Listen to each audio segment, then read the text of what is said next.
eu sunt Cristina și astăzi o să ne jucăm un nou joculeț care eu l-aveam de mult. Stickman se numește. Aplicația puteți să luați de pe telefon.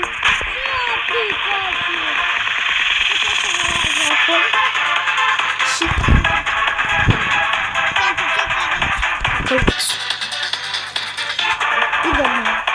la Spider.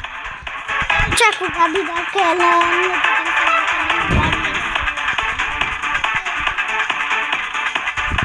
filmează și el acum.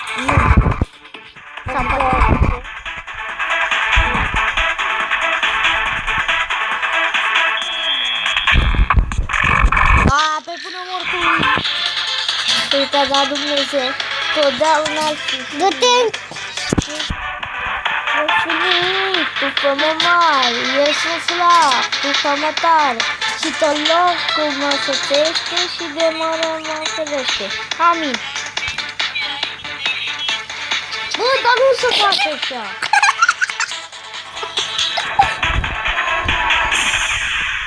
Da, așa. Hai să joc Stickman, dar nu filmez.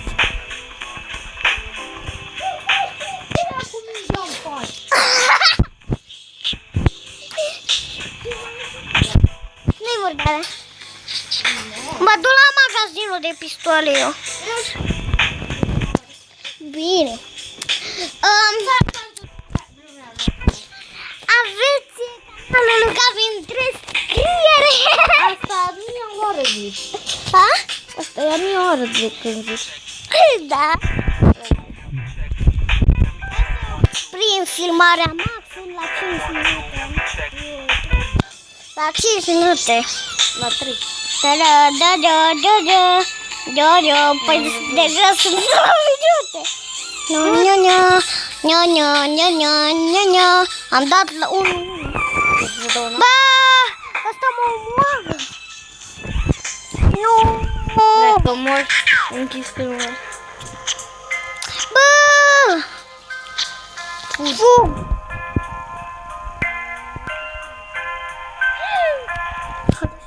Da să...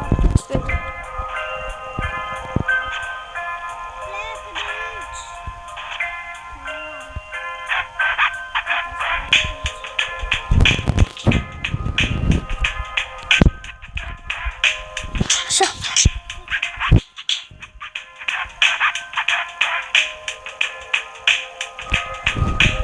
Mai am puțină viață. Băi, o să filmez highlight.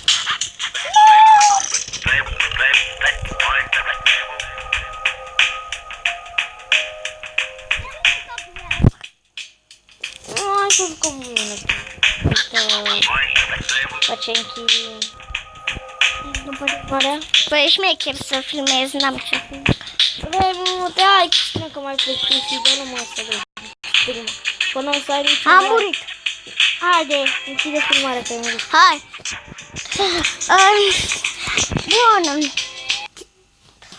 Vom încheia aici acest episod. Dacă v-a plăcut, nu uitați să dați butonul de like și noi ne revedem data viitoare. Pa, pa!